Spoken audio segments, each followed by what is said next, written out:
Assalamualaikum warahmatullahi wabarakatuh. Saudaraku seiman yang dirahmati Allah, ada sebuah peribahasa Indonesia yang mengatakan begini: mulutmu adalah harimaumu.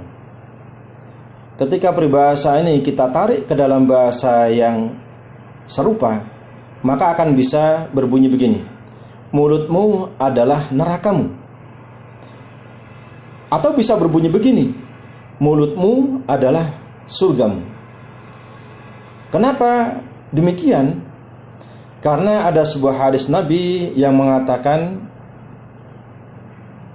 "Man kana yu'minu billahi wal yaumil akhir falyakul khairan aw liyasmut." Siapa yang beriman kepada Allah dan hari akhir, maka hendaklah dia berkata yang baik atau lebih baik diam.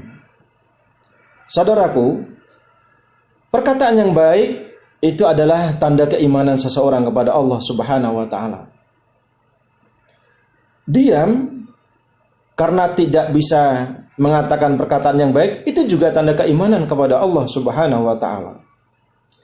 Ketika kemudian mulut kita gunakan untuk berbicara, yang kemudian pembicaraan kita itu bisa mengakibatkan rumah tangga orang pecah, mengakibatkan disintegrasi bangsa, mengakibatkan putusnya silaturahim persaudaraan sesama muslim, maka mulut kita itu potensi untuk memasukkan diri kita ke dalam nerakanya Allah Subhanahu wa taala.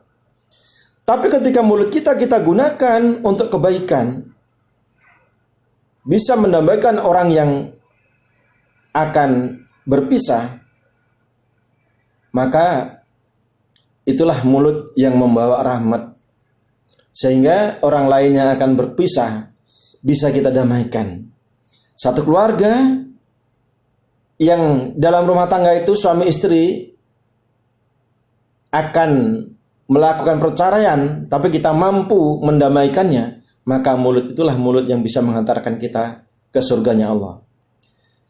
Kalau mulut kita ini kita gunakan untuk zikir kepada Allah Subhanahu wa taala, subhanallah wa bihamdihi, alhamdulillah, Allahu akbar, astagfirullah, mulut kita menghantarkan diri kita ke dalam surganya Allah Subhanahu wa taala. Tapi kalau mulut kita gunakan untuk berkata semau nafsu kita, itulah mulut yang akan menghantarkan kita ke dalam nerakanya Allah Subhanahu wa taala. Dalam sebuah hadis Rasulullah SAW bersabda, "Innar rajula la yatakallamu bil kalimati la yara biha ba'sa yahwi biha sab'ina kharifan finnar." Sesungguhnya seseorang berbicara dengan suatu kalimat yang dia anggap itu tidaklah mengapa, padahal dia akan dilemparkan ke dalam neraka sejauh 70 tahun perjalanan karenanya. Hadis riwayat Tirmizi. Hadirin saudara seiman yang berbahagia, mari kita jaga mulut kita. Betapa banyak dari mulut ini kemudian bisa menimbulkan perpecahan umat. Maka dari itu kalau kita mendengar suatu berita, tabayun, di cross check akan kebenarannya. Jangan kemudian karena nafsu dari informasi mulut ini kemudian membuat perpecahan, membuat permusuhan. Dan tidak sedikit di antara saudara-saudara kita yang melakukan tawuran, ini gara-gara karena fitnah mulut. Atau tulisan, hati-hati kita menulis. Tulisan itu adalah perwakilan dari mulut kita, perwujudan dari mulut kita. Ingat dalam surat Yasin, al-yawma nakhtimu ala afwahihim wa tukallimuna aydihim wa tashhadu arjuluhum bima kanu yaksibun. Jadi tangan kita itu menjadi perwakilan mulut kita. Saat mulut kita dikunci, dan tangan kita berbicara, kaki kita menjadi saksi. Oleh karena itu, wahai saudaraku, mari kita jaga mulut kita.